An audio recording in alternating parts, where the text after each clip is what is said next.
Este cuadro tiene más de 350 años. Ha sido estudiado por cientos de expertos, analizado con la tecnología más avanzada del mundo y visto por millones de personas. Y aún así, nadie sabe quién es la mujer que aparece en él. Nadie.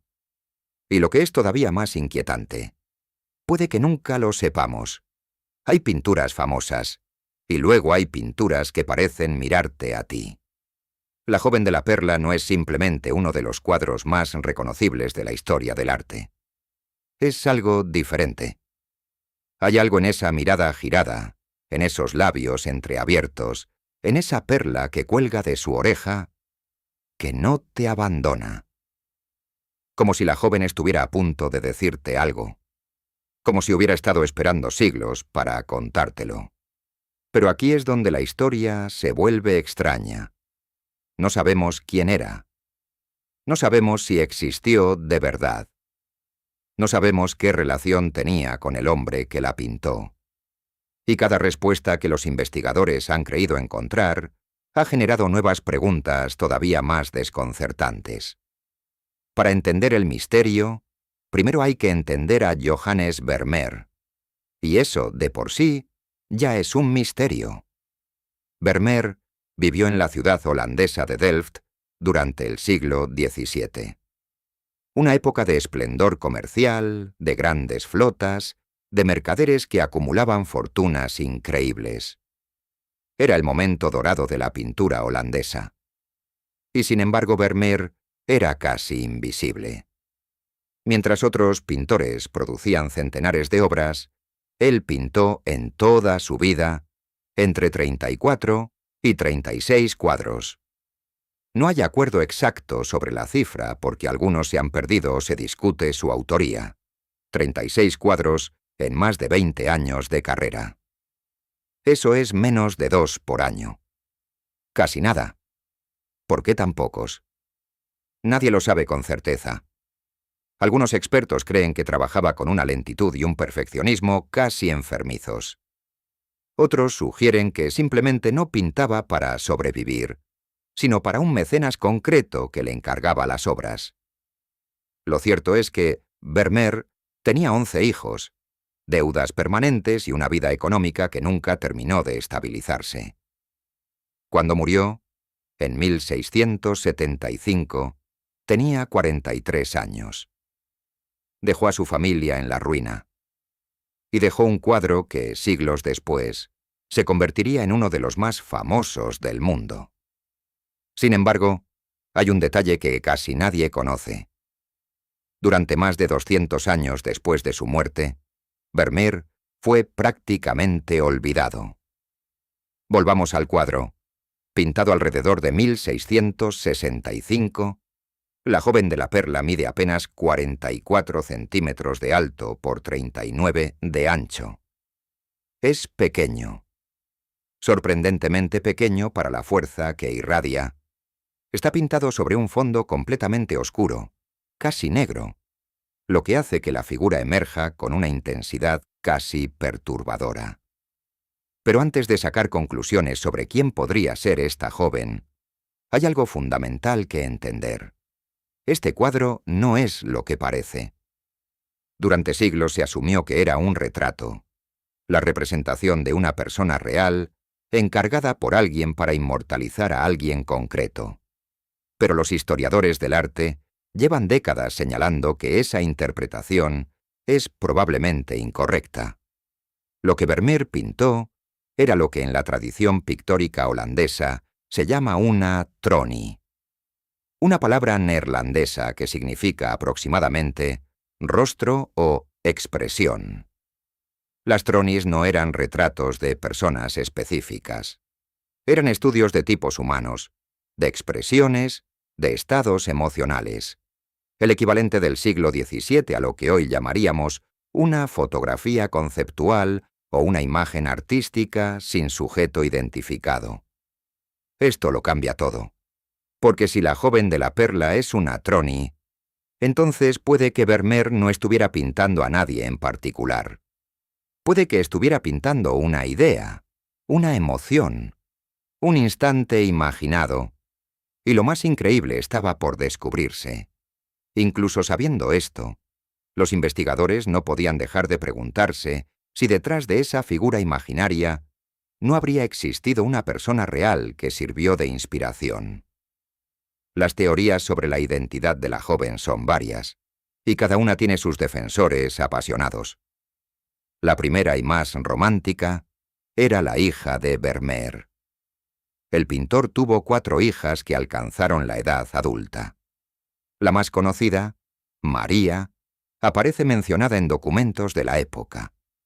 Algunos historiadores señalan que la joven del cuadro podría tener entre 12 y 16 años, una edad compatible con las hijas de Vermeer en esa época. Y pintar a los propios hijos era una práctica habitual entre los artistas del período. Pero hay un problema. No existe ningún documento, ninguna carta, ninguna referencia que vincule directamente el cuadro con ninguna de sus hijas. Y las tronis, por definición, no solían ser retratos familiares. La segunda teoría era una sirvienta de la casa. Los Vermeer, a pesar de sus dificultades económicas, tenían servicio doméstico. Una joven de clase trabajadora habría sido un modelo accesible, disponible, y con ese tipo de rasgos sencillos pero llamativos que fascinaban a los pintores del período. La ropa de la figura, austera y sin joyas, excepto por el célebre pendiente, podría indicar un origen humilde. Pero tampoco hay pruebas concretas. Y la forma en que Vermeer la pintó, con esa intimidad casi reverencial, ha llevado a algunos a especular sobre algo más. La tercera teoría es la más especulativa, y quizás por eso, la más fascinante para el público general. Que Vermeer estuviera enamorado de ella. Que existiera una relación que ningún documento menciona porque nadie se habría atrevido a registrarla. Esta teoría inspiró la novela de Tracy Chevalier en 1999 y la película posterior, que popularizaron masivamente este cuadro en el siglo XXI. Pero los historiadores serios la tratan con cautela. Es narrativamente irresistible. Históricamente es pura especulación. Y luego está la cuarta posibilidad, la más inquietante de todas, que la joven nunca haya existido. Que Vermeer la inventara. Que ese rostro, esa mirada, esos labios entreabiertos sean la creación de una mente que imaginó el rostro perfecto para expresar algo que no tenía palabras. Miremos el cuadro con más detalle. Porque hay cosas ahí que los expertos llevan siglos analizando sin llegar a un acuerdo. La mirada. La joven no mira al frente. Ha girado la cabeza, como si alguien la hubiera llamado justo en ese instante. Hay algo en ese gesto que transmite sorpresa, pero también calma. Como si supiera que la están mirando, pero no le importara demasiado. Es una mirada que no te abandona porque parece corresponderte. Los labios, entreabiertos. Este detalle ha generado más análisis de los que podría esperarse. Algunos historiadores del arte lo interpretan como un signo de que está a punto de hablar. Otros ven en ello una técnica deliberada de Vermeer para crear tensión emocional, para que el espectador sienta que hay algo a punto de ocurrir, una conversación que nunca termina de comenzar. El turbante. La tela azul y amarilla enrollada en la cabeza de la joven no es un accesorio típico de la moda holandesa del siglo XVII. Es exótico. Deliberadamente exótico. Vermeer, como otros pintores de su época, utilizaba elementos orientales para añadir un aire de misterio y elegancia a sus obras. El turbante no dice nada sobre la identidad real de la joven, pero dice mucho sobre la intención de Vermeer: crear una figura que estuviera fuera del tiempo y del lugar. La iluminación. La luz cae sobre el rostro de la joven desde la izquierda, con una precisión casi quirúrgica. Ilumina la frente, el puente de la nariz, la mejilla. deja el cuello en una sombra suave. Esta técnica, que los historiadores relacionan con el uso de una cámara oscura por parte de Vermeer, produce un efecto de realismo fotográfico que en el siglo XVII resultaba casi sobrenatural. Y el fondo: negro absoluto, vacío, sin contexto, sin habitación, sin ventana, sin ningún objeto que sitúe a la joven en un lugar o en un tiempo concreto. Ese fondo oscuro, que hoy reconocemos como una decisión estética brillante, tiene también una consecuencia narrativa. La joven no pertenece a ningún lugar. Flota. Es eterna. O es nadie. Y ahora llegamos a la perla. El pendiente que da nombre al cuadro es, curiosamente, uno de los elementos más discutidos por los expertos. Porque hay quien sostiene que no es una perla. Una perla real del tamaño que aparece en el cuadro habría tenido un valor astronómico en el siglo XVII, al alcance solo de las familias más ricas. Y sin embargo, la joven no viste ropas de lujo. Hay una contradicción. Algunos investigadores, tras analizar el cuadro con técnicas modernas, han sugerido que podría ser una perla de imitación, fabricada con cristal lacado, que en esa época era sorprendentemente común entre quienes querían aparentar un estatus que no tenían. Otros apuntan a que podría ser una perla real prestada para la sesión de pintura, un accesorio deliberadamente llamativo elegido por Vermeer para crear contraste.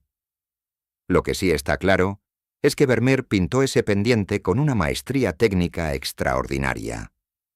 El reflejo de la luz, la translucidez, la forma irregular pero perfecta. Sea real o falsa, la perla del cuadro es, posiblemente, la perla más famosa de la historia del arte. Pero volvamos a algo que mencionamos antes y que merece más atención: el olvido. Durante casi 2 siglos después de la muerte de Vermeer, el cuadro desapareció de la historia. Nadie lo buscaba. Nadie lo estudiaba. El nombre de Vermeer apenas aparecía en los libros de arte. Era como si él y toda su obra hubieran sido borrados. El redescubrimiento llegó en el siglo XIX, cuando el crítico de arte francés Théophile Thoré-Burger comenzó a investigar a un pintor prácticamente desconocido del que había encontrado referencias dispersas. Thoré-Burger viajó por toda Europa rastreando cuadros atribuidos a autores anónimos o a otros pintores, y fue identificando, uno a uno, las obras de Vermeer. Fue él quien devolvió al pintor a la historia. La joven de la perla fue adquirida en una subasta de La Haya en 1881 por apenas 2 florines y 30 céntimos. Prácticamente nada. El comprador, un aristócrata holandés llamado Arnoldus de Stomba, reconoció su valor y la restauró. A su muerte la donó al Museo Mauritshuis de La Haya, donde hoy se puede ver. Su fama mundial, esa fama que la ha convertido en la Mona Lisa del Norte, como la llaman algunos, es en gran medida un fenómeno del siglo XX y, sobre todo, del XXI. La novela de Chevalier, la película con Scarlett Johansson, las reproducciones infinitas, los memes, las versiones modernas. Todo eso ocurrió hace relativamente poco. Un cuadro de 1665 que se convirtió en icono global hace apenas unas décadas. Y así llegamos al dato más sorprendente de todo esto. No es que la joven sea un misterio. Es que su misterio es relativamente nuevo. Durante la mayor parte de su existencia, nadie se preguntaba quién era.